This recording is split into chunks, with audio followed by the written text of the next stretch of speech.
À 21 000 pieds d'altitude, tout paraît calme. L'océan semble immobile. Le ciel paraît inoffensif. Pourtant, certaines des situations les plus dangereuses commencent toujours dans le silence le plus total. Une mission de routine, une décision agressive et une erreur qui a changé, sans bruit, la manière dont certains pays comprennent les avions de leurs adversaires. Jusqu'où peut-on aller avant que l'intimidation ne se transforme en cadeau stratégique?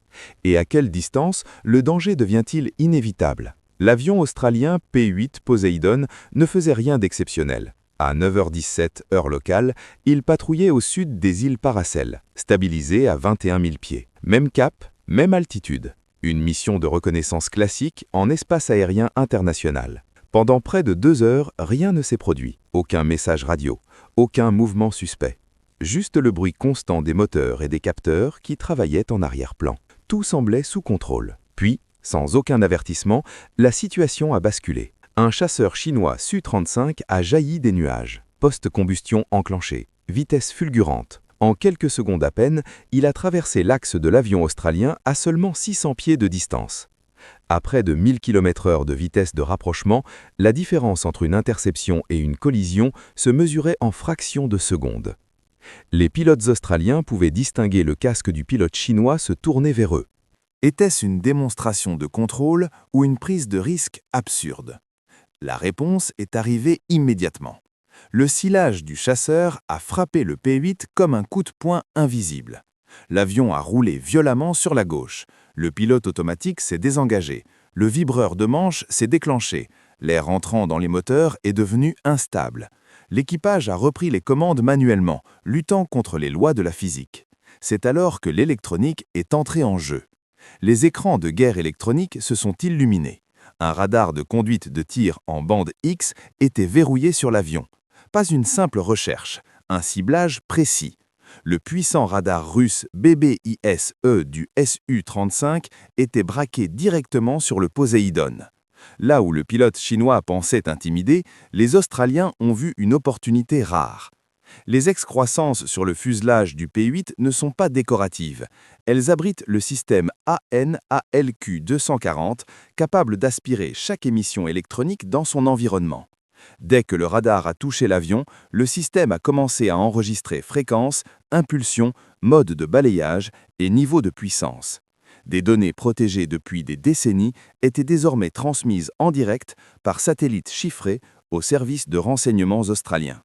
Le Su-35 est revenu pour un second passage, plus lent, plus proche.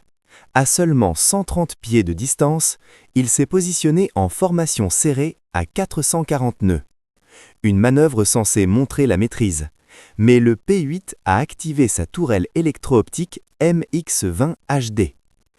Les caméras ont tout vu, chaque pylône d'armement, chaque panneau, chaque trappe de maintenance. Les capteurs infrarouges ont cartographié la chaleur de l'appareil, les tuyères brûlantes, les systèmes avioniques, même les conduites hydrauliques sous la carlingue. Ce n'était plus de la simple observation, c'était une cartographie complète des vulnérabilités. Le pilote chinois a commencé à démontrer les capacités de vectorisation de poussée du Su-35. Les tuyères pivotaient constamment, permettant à l'avion de rester stable, même là où l'aérodynamique ne le permettrait pas normalement. Impressionnant, sans aucun doute. Mais chaque micro-ajustement était enregistré, analysé, stocké. Puis est venu le moment décisif. Le chasseur s'est placé exactement là où les caméras pouvaient documenter son armement. 2 missiles R-77 guidés par radar. 2 missiles infrarouges R-73. Configuration complète envoyée instantanément aux bases de données de renseignement. Le Su-35 a basculé ses ailes, le signal international pour dire « Suis-moi ». Le P-8 n'a pas bougé.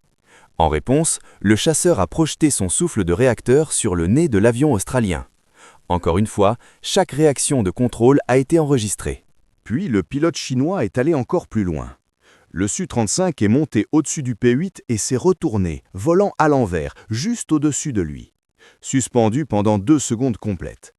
À cette vitesse, cette manœuvre défiait toute logique. Mais la vectorisation de poussée et les ordinateurs de vol ont fait le travail. Les caméras n'ont rien manqué. Ensuite, le chasseur a exécuté un tonneau complet autour du Poséidon. À son point le plus proche, seulement 65 pieds les séparaient.